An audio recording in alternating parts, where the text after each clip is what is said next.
আসসালামু আলাইকুম প্রিয় খামারি ভাইয়েরা, সাকিব এগ্রোটেকের পক্ষ থেকে সকলকে জানা স্বাগতম। আমরা আজকে আলোচনা করব মাছ চাষের খাবার হিসেবে কাঁঠাল আমরা মাছরে খাওয়াবো। এখন আমরা মাছ চাষে খাবার হিসেবে কাঁঠাল কেন খাওয়াবো, 1 নম্বর প্রশ্ন। 2 নম্বর প্রশ্ন, কাঁঠাল খাওয়ালে কোনো প্রকার সাইড এফেক্ট আছে কিনা। 3 নম্বর প্রশ্ন, এই কাঁঠাল আসলে মাছ চাষের জন্য সঠিক খাবার কিনা। 4 নম্বর প্রশ্ন হতে পারে, এই কাঁঠাল দিয়ে যদি আমরা মাছ চাষ করবো সেক্ষেত্রে এটা আসলে বিজ্ঞানসম্মত কিনা। 5 নম্বর যে জিনিসটা জানবো সেটা কি, কাঁঠাল দিয়ে মাছ চাষ করার বুদ্ধিটা কেন আসলো, বা আমরা আসলে কাঁঠাল দিয়ে মাছ চাষটা কেন করব, তাই না? তো এই বিষয় সম্পর্কে আমরা আজকে ডিটেল জানার চেষ্টা করবো। তো চলুন শুরু করা যাক। এখনো যারা চ্যানেলটিকে সাবস্ক্রাইব করেনি সাবস্ক্রাইব করে দিন এবং বেল বাটন প্রেস করে দিন যাতে নতুন নতুন যত ভিডিও আসে সবগুলো দেখতে পারেন। দেখেন, প্রথম প্রশ্ন হলো যে এই কাঁঠাল আমরা মাছ চাষে কেন খাওয়াবো। নর্মালি আমরা দেখি এখন বর্তমান সময়ে খাদ্যের দামটা অনেক বেড়ে গেছে। যারা কমার্শিয়ালি মাছ চাষ করতেছেন, অনেক বড় বড় খামার, তাদের ক্ষেত্রে দেখা যাচ্ছে কিন্তু মাছ চাষের যে খাবারের দাম সেটা কিন্তু অনেক বেশি বেড়ে যাওয়ার কারণে তাদের ইনভেস্টমেন্টের পরিমাণটা কিন্তু বেড়ে গেছে। আবার যারা প্রান্তিক খামার আছেন তাদের ক্ষেত্রে দেখা যাচ্ছে দামি খাবার কমার্শিয়াল ফিডটা কিনে নিয়ে এসে খাওয়ানো তাদের জন্য একটা কষ্টের কারণ হয়ে গেছে। তো এই ক্ষেত্রে আপনারা অনেকেই চিন্তা করে থাকেন কি, বিকল্প ফিড, বিকল্প খাদ্য হিসেবে আমরা কি করে থাকি, আমরা হয়তো বা হাতের আশেপাশে যে খাদ্য উপাদানগুলো পাই, পটক গুঁড়া, রাইস ব্রান, বিআরবি, শুটকির গুঁড়া, এই ধরনের খাবার দিয়ে মাছ চাষ করে থাকি। পাশাপাশি আমরা কি করে থাকি, আমরা মুরগি লিটার ব্যবহার করি। অনেকে যদিও মুরগি লিটার আমরা বলে থাকি যে এটা দিয়ে মাছ চাষ করা উচিত নয়। আমরা অনেকে গোবর ব্যবহার করে থাকি। আমরা কি করি, পুকুরে সার ব্যবহার করি। আমরা কি করে থাকি, খাদ্যর খরচ কমানোর জন্য যত কিছু করা লাগবে, আমরা বেকারির যে আইটেমগুলো আছে সেই বেকারি আইটেম এক্সপায়ার ডেট পার হয়ে গেছে, পাউরুটির এক্সপায়ার ডেট পার হয়ে গেছে, সেগুলো আমরা দিয়ে খাওয়াচ্ছি। পাশাপাশি দেখা যাচ্ছে আমরা অনেকে ভাত খাওয়াচ্ছি। নানান কিছু করে কিন্তু আমরা মাছ চাষ করার চেষ্টা করছি কিভাবে খাদ্য খরচ কমানো যায়, তাই না? তো এই খাদ্য খরচ কমানোর চিন্তা ভাবনা করেই কিন্তু কাঁঠাল দিয়ে মাছ চাষের একটা ভিডিও আমরা দেখছি যে অনলাইনে ভাইরাল হয়ে গেছে। কারণ কি, এই কাঁঠাল দিয়ে মাছ চাষ করা যাবে কি যাবে না, এই ধরনের প্রশ্ন আসতেছে। আপনারা আমাদের কোম্পানিকে বিশ্বাস করেন, আপনারা জানেন যে আমরা যে ইনফরমেশনগুলো দেওয়ার চেষ্টা করি সেই ইনফরমেশনগুলো তথ্যভিত্তিক হয় এবং কি এগুলা অবশ্যই ইনফরমেটিভ ভিডিও হয়। সেই অঙ্কে আপনাদের প্রশ্ন হলো যে এই যে কাঁঠাল, এই কাঁঠালটা আসলে মাছের খাবার হিসেবে দেওয়া যাবে কিনা। অন্যদিকে একটা প্রশ্ন কি, এটা যদি সরাসরি ফিডিং করতে সরাসরি দিচ্ছে সেটা দেওয়া উচিত হচ্ছে কিনা, নাকি এটা আমরা প্রসেস করে দিব, সেই সম্পর্কে আজকে ডিটেল জানতে পারবেন। দেখেন, আপনি যে খাবারটা দিতেছেন কাঁঠাল, সেটা কিন্তু মানুষ যেহেতু ভক্ষণ করতে পারতো, তার মানে এটা একটা খাবার। এখানে অবশ্যই ভিটামিন মিনারেলস থেকে শুরু করে সবকিছুই আছে, অর্থাৎ প্রোটিন থেকে শুরু করে কার্বোহাইড্রেট সবই আছে। তো যার কারণে দেখা যাচ্ছে কাঁঠাল আপনি কিন্তু মাছের খাওয়াইতে পারবেন, এটা একটা ভালো মানের খাবার হইতে পারে। তবে এখানে একটা প্রশ্ন থেকে যায়, সেটা কি আপনারা এটা চাইলে সরাসরি ফিডিং করতে পারবেন কিনা, অর্থাৎ সরাসরি খাওয়াইতে পারবেন কিনা। সরাসরি খাওয়ানোর ব্যাপারে আমি একটু মতবিরোধ করবো। কারণ কি, এই কাঁঠালটা দেখবেন, কাঁঠালের কুশ যেগুলো আছে সেটা হয়তো সরাসরি মাছরা খাওয়াই দিয়েছেন, সেটা মাছ সুন্দর করে খেয়ে নিচ্ছে। সেটা কি মাছ? পাঙ্গাস মাছ। অন্য কোনো মাছ কিন্তু সহজে কিন্তু খাইতে চাইবে না। কারণ কি, অন্য কোনো মাছ কিন্তু এত রাক্ষসের স্বভাবের হয় না বা এত দ্রুত সময় কিন্তু খাবার খায় না। যদি তেলাপিয়া এত দ্রুত খায়, কিন্তু তেলাপিয়ার পুকুরে দেখবেন এই ধরনের খাবার যদি আপনি ব্যবহার করেন, সেক্ষেত্রে ওই ক্ষেত্রে আপনার অবশ্যই গ্রোথের একটা তারতম্য তৈরি হবে। অন্যদিকে দেখা যাচ্ছে ওই পুকুরে পরিবেশ নষ্ট হওয়ার একটা কিন্তু বড় একটা সুযোগ তৈরি হবে। যার কারণে আমরা বলবো যে তেলাপিয়ার ক্ষেত্রে এই ধরনের খাবারটা আপনাদের দেওয়া উচিত না। আমাদের কোম্পানির এসে তেলাপিয়া হোক আর বাইরে তেলাপিয়া হোক, যে কোনো তেলাপিয়া হোক না কেন, সেক্ষেত্রে আমরা নিষেধ করবো যে এই তেলাপিয়ার ক্ষেত্রে কাঁঠাল খাইয়ে মাছ চাষ করার চিন্তা ভাবনা আপনার মাথায় নিয়ে আসেন না। আপনারা চাইলে পাঙ্গাস মাছ চাষে আছেন যারা, তারা কিন্তু এই কাজটা করতে পারেন। অন্য কোনো মাছের ক্ষেত্রে যদি আপনি চিন্তা করেন যে অন্য কোনো মাছের ক্ষেত্রে, বাংলা মাছের ক্ষেত্রে, অন্যান্য মাছের ক্ষেত্রে, সেই ক্ষেত্রে আপনারা কি করতে পারেন, আপনারা চাইলে প্রসেস করে, যে প্রসেস ফিডিং সেটা আমরা বলছি, সেই প্রসেস ফিডিং করে আপনারা খাওয়াইতে পারেন। এতে করে ভালো একটা ফলাফল আপনারা পাইতে পারেন। এই জন্য আমরা অবশ্যই ফর্মুলা দিয়ে দিব। এই ফর্মুলা দিয়ে আপনার খাবার তৈরি করে নিয়ে যদি মাছের খাওয়ান, ইনশাআল্লাহ আশা করি ভালো একটা রেজাল্ট আপনি পাবেন। এখন আসেন যে এই কাঁঠালটা যে আমরা মাছের খাওয়াবো সেটা আসলে উচিত কিনা, এটা একটা প্রশ্ন হতে পারে। হ্যাঁ, কাঁঠাল আপনি মাছরে খাওয়াবেন, এটা উচিত অবশ্যই। এই কারণে দেখেন, বাংলাদেশে কাঁঠাল যখন উৎপাদন শুরু হয় সেই সময় অনেক বেশি উৎপাদন হয়। ওই সময় দেখা যাচ্ছে মানুষ খাইতে খাইতে অনিচ্ছা প্রদর্শন করে, এবং পাশাপাশি দেখা যাচ্ছে একটা সময় কাঁঠাল অতিরিক্ত হয়ে যায়, যার কারণে দেখা যাচ্ছে কাঁঠাল আমাদের ফেলে দিতে হয়, ফেলে দিয়ে আমাদের পরিবেশটা নষ্ট করে ফেলি। এটা পরিবেশ নষ্ট না করে আমরা কি করতে পারি, মাছের খাবার হিসেবে যদি দিই, সেক্ষেত্রে কিন্তু ভালো একটা বেনিফিট আমরা পাইতে পারি। অন্যদিকে খাবারের দাম বেড়ে গেছে, সেক্ষেত্রে কাঁঠাল যেহেতু কম মূল্যে পাওয়া যাচ্ছে বা অল্প টাকায় পাওয়া যাচ্ছে, সেক্ষেত্রে আপনি কি করতে পারেন, কাঁঠাল মাছরে খাওয়াইতে পারেন। আমরা যে কাঁঠালটাকে খাদ্য হিসেবে দিচ্ছি, এই খাদ্য হিসেবে দেওয়ার ভিতরে দেখতেছি আমরা কি, এই কাঁঠালের প্রতি 100 গ্রাম কাঁঠালের ভিতরে 19 গ্রামই কিন্তু চিনি থাকে। অর্থাৎ এখানে দেখা যাচ্ছে যে চিনির পার্সেন্টেজটা কিন্তু অনেক হাই। এই কারণে আমরা দেখি যে ফলের ভিতরে, আমাদের যে ফলগুলো পাওয়া যায় সেই ফলগুলোর ভিতরে আমরা জানি কি, সুক্রোজের পরিমাণটা যখন বেশি থাকে সেটাকে বলা হয় কি মিষ্টি জাতীয় খাবার, বা ওইটা মিষ্টি লাগে, তাই না? ফল জাতীয় খাবারের ভিতরে কিন্তু গ্লুকোজ থাকে না, ফ্রুক্টোজ থাকে। এই ফ্রুক্টোজটা কিন্তু খাদ্যটাকে মিষ্টিতে তৈরি করে। এখানে দেখা যাচ্ছে এই কাঁঠালের ভিতরে আপনি কিন্তু 19 গ্রাম চিনি পাচ্ছেন। এখানে দেখা যাচ্ছে মাছের ক্ষেত্রে এই জিনিসটা আসলে দরকার আছে কিনা। হ্যাঁ, আপনি চাইলে খাওয়াইতে পারেন, কোনো প্রকার সমস্যা।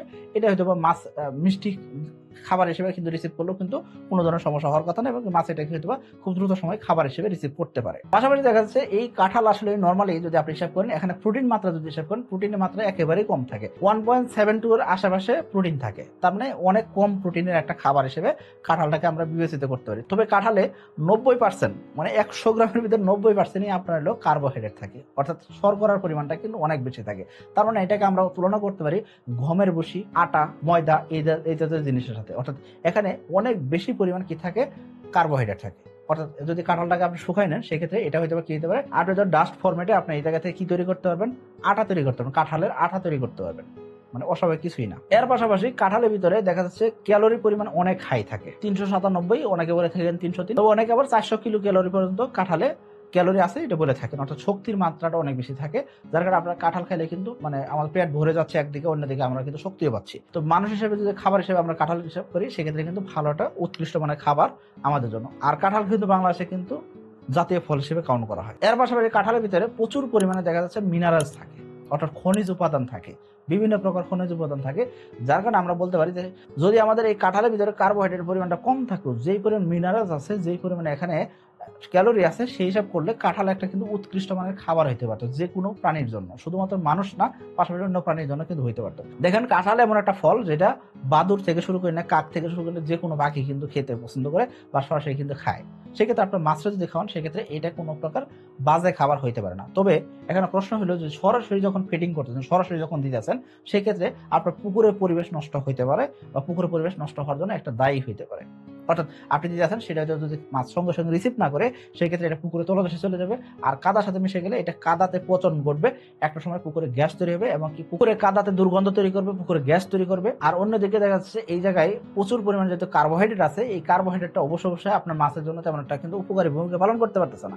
এক্ষেত্রে কি হবে, ওই জায়গায় পুষ্টি গুণাগুণ কম পাওয়ার কারণে, বা এটা যখন পুকুরে তলদেশে পড়ে গেছে, যার কারণে দেখা যাচ্ছে এই জায়গা থেকে কিন্তু ভালো কোনো ফলাফল আপনি না পাওয়ার সম্ভাবনা কিন্তু থেকে যায়। অর্থাৎ যেটা পুকুরে তলদেশে পড়ে গেছে, একদম জমে গেছে, খাদ্য সরাসরি আপনি মাছের খাবার, সেই খাবার যদি পুকুরে পানিতে দিয়ে আসেন, সেই খাবার যদি পুকুরে তলদেশে চলে যায়, সেটা মাছ খাইতে রাজি হয় না। আর এখানে আপনি কাঁঠালটাকে আপনি যখন মাছের দিবেন, সেই মাছ যদি সঙ্গে সঙ্গে না খাইতে পারে, সেটা যদি কাদাতে চলে যায়, সেটা তো আরো খাবেন, এটা স্বাভাবিক ঘটনা, তাই না? এক্ষেত্রে মাছের গ্রোথ কম আসতে পারে, কারণ আপনি চিন্তা করলেন যে খাবার হিসেবে হয়তো বা খাইতেছে, কিন্তু আলটিমেটলি পুকুরে গ্যাস তৈরি করার জন্য অথবা পুকুরে কাদার দুর্গন্ধ তৈরি করার জন্য কিন্তু কাঁঠাল সরাসরি ফিডিং করলে, সেক্ষেত্রে কিন্তু এই সমস্যাগুলো হওয়ার সম্ভাবনা তৈরি হয়। এছাড়া নর্মালি কিন্তু কাঁঠাল খাওয়াইলে তেমন কোনো সাইড এফেক্ট পাওয়ার সম্ভাবনা নাই বলা যায়। তাহলে এখন আসেন যে আমরা কাঁঠালকে আমরা কি করবো, প্রসেস ফিড হিসেবে, অর্থাৎ এটাকে খাদ্যে পরিণত করে কিভাবে খাওয়াইতে পারি সেই সম্পর্কে জানবো। আর আমরা বলছি সরাসরি ফিডিং এর ক্ষেত্রে শুধুমাত্র পাঙ্গাস মাছের ক্ষেত্রে যদি হয়, সেক্ষেত্রে আপনারা কি করতে পারেন, আপনার এই সরাসরি ফিডিং করাইতে পারেন। তবে সেটাতে আপনারা কি করবেন, ওই যে বীজটা আছে, যেটা কাঁঠালের বীজ, সেটা বের করে নিয়ে আসে সুন্দর করে খালি কুশটা আপনি মাছের খাওয়াইতে পারেন, সেটা কিন্তু মাছ সুন্দর করে খাবার খাবে।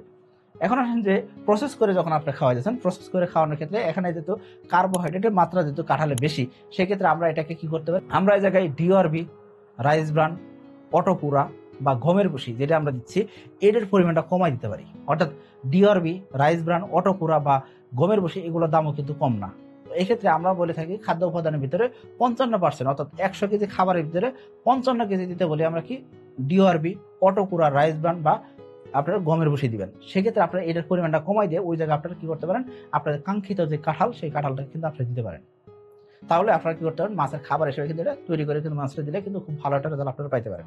এখন আপনারা বলবেন যে ভাই এটা কি শুকাই নিয়ে, কাঁঠাল শুকাই নিয়ে তারপর এটাকে আমরা আটা বানাই নিয়ে আমরা মাছটা দিব কিনা, এটা যদি পারেন সেটা আরো ভালো, তবে না পারলে কোনো সমস্যা। আপনারা কি করবেন, কাঁঠালের কুশটা আলাদা করে নিয়ে আপনারা কি করবেন, বীজটা আলাদা করে নেবেন, নিয়ে আপনারা এই যে কাঁঠালের যে কুশ আছে সেটাকে আপনারা গলায় ফেলবেন। প্রতি 100 কেজি খাবারের ভিতরে আপনি কি করবেন, কাঁঠালের কুশ যেটা আছে সেটা আপনারা কি করবেন, কাঁঠালের কুশটা আপনারা মোটামুটি 20 কেজি থেকে 25 কেজি আপনারা নেবেন। প্রতি 100 কেজি থেকে 20 থেকে 25 কেজি আপনারা কাঁঠাল নিলেন। এখন কাঁঠালের বীজটা অবশ্যই আলাদা করে নেবেন, আলাদা করে নিয়ে এইটা আপনারা দিলেন 20 থেকে 25 কেজি। এর সাথে আপনারা কি দিবেন, আপনারা ডিওআরবি দিতে পারেন, রাইস ব্রান দিতে পারেন, আপনারা চাইলে ভুসি দিতে পারেন, এটা দিবেন আপনারা মোটামুটি 30 কেজি। এখন দেখেন তো এই দুইটা জিনিস যখন একসাথে করবেন, তখন এটা কি হবে, শক্ত হইতে থাকবে কিন্তু, তার মানে এটা বল বানানো যাবে, বল আকারে কিন্তু শক্ত শক্ত আপনারা তৈরি করতে পারেন। এখানে আপনার পানি দিতে হবে না, কাঁঠাল এবং ডিওআরবি অথবা ব্রান অথবা ভুসি, যেগুলো তিনটার যে কোনো একটা আপনি 30 কেজি দিলেন, আর কাঁঠাল দিলেন আপনি 20 থেকে 25 কেজি দিয়ে আপনি কি করবেন, এটা মিশ্রণ তৈরি করেন, দেখবেন এটা কি মোটামুটি বল আকারে হয়ে গেছে, শক্ত হয়ে গেছে। এখন দেখেন দুটো জিনিসই কিন্তু আপনার এই জায়গায় কার্বোহাইড্রেটের পরিমাণ বাড়াইছে, এটা কিন্তু এখনো কিন্তু সঠিক পরিমাণে প্রোটিনযুক্ত খাবার হয় নাই। এখন শুধুমাত্র এটা দিলে মাছের কিন্তু এরকম রেজাল্ট পাবেন না। তো এই জন্য কি করতে হবে, আপনাকে এই জায়গায় প্রোটিনের মাত্রা বাড়ানোর জন্য আপনাকে অবশ্যই আরো কয়েকটা উপাদানের সংমিশ্রণ তৈরি করতে হবে। যেহেতু আমরা 100 কেজি খাবার তৈরি করবো, এখানে মোটামুটি আমাদের 55 কেজি খাবার হয়েছে। তারপর আমরা কি করবো, সরিষার খোল বা আমরা সয়াবিন খোল দিতে পারি, যেটি দিই না কেন আমরা সরিষার খোল দিই আর সয়াবিন খোল দিই। এখানে আমরা মোটামুটি 20 কেজি খোল দিব। খোলটা আমরা অবশ্যই একদিন আগে ভিজাই রেখে, এই গুলানো খোলটা একদম একদিন আগে গুলাই রাখছি, সেটা আমরা এর সাথে মিশাই নিব। এখন দেখবেন খাবারটা আর একটু নরম হয়েছে। কিন্তু এখন আমাদের যে কাঙ্ক্ষিত প্রোটিন সেটা কিন্তু আমাদের ফিল আপ হয়নি। এই জন্য আমরা কি করবো, এই জায়গায় শুটকির গুঁড়া বা ফিশ মিল আমরা দিব। এখন শুটকির গুঁড়া বা ফিশ মিল এটা আমরা কতটুকু দিব, এটা মোটামুটি আমরা 20 কেজি দিব। তাহলে দেখেন আমাদের 25 কেজি আর 30 কেজি 55 কেজি আর 20 কেজি 75 কেজি আর 20 কেজি কত হলো, 95 কেজি হয়ে গেছে। এখন এর সাথে আমরা কি করব, আটা দিব 2 কেজি। যেহেতু আমরা জানি আটা কি করে খাদ্যটাকে শক্ত করতে বা খাদ্যটাকে আঠালো করতে ভূমিকা পালন করে, সহজে খাবারটা গলে না যায়, পানিতে দিলেন সঙ্গে সঙ্গে যাতে গলে না যায়, সেজন্য আটাটা বিশেষ ভূমিকা পালন করবে। এর সাথে আমরা কি করব, মোলাসিস বা চিটাগুড়, সেটা আমরা কত দিব, মোলাসিস বা চিটাগুড় দিব আমরা মোটামুটি 3 কেজি। এই দেখেন, এই হলো আমাদের 100 কেজি। এর সাথে আমরা খাবারটা যাতে নষ্ট না হয়, খাবার যাতে ব্যাকটেরিয়া ভাইরাস ছত্রাক এগুলো যাতে আক্রমণ না করে, এই জন্য আমরা 1 কেজি লবণ যোগ করে দিব। পাশাপাশি এর সাথে আমরা ভিটামিন প্রিমিক্স 500 গ্রাম যোগ করে দিব। এই দিয়ে যদি আমরা খাবার তৈরি করে মাছ যদি খাওয়াই, সেক্ষেত্রে কাঁঠালও হইতে পারে মাছ চাষের জন্য উৎকৃষ্ট একটা খাবার। আশা করি আপনারা বুঝতে পারছেন। এই অনুযায়ী আপনারা খাবার তৈরি করে মাছ দেন, দেখবেন আশা করি একটা ভালো একটা ফলাফল পাবেন। আর আশা করি আজকের আগে এই ধরনের ভিডিও আপনাদের হয়তো কেউ দেয় নাই। সো এটা আপনাদের যদি ভিডিওটা ভালো লেগে থাকে, সেক্ষেত্রে আপনারা এটা এক্সপেরিমেন্ট করে দেখেন, দেখে আমাদের রিভিউ জানান। আর অবশ্যই আপনারা যখন ভালো ফলাফল করবেন, সেক্ষেত্রে আমাদের জন্য কিন্তু ভালো লাগে। একটা খামারি ভাই ভালো ফলাফল করতে হয়েছেন, একটা খামারি ভালো কিছু রেজাল্ট করতে পারবেন, সেটা শুনলে আমাদের অবশ্যই ভালো লাগে। একটা খামারির উৎপাদন খরচ কমে যাচ্ছে, সেক্ষেত্রে বিক্রির মূল্য বাড়তেছে, সে একটা খামারে লাভবান হচ্ছেন, সেটা আমাদের দেখলে অবশ্যই ভালো লাগে। আপনারা অবশ্যই আমাদের জানাবেন। সবাই ভালো থাকবেন, সুস্থ থাকবেন। আসসালামু আলাইকুম।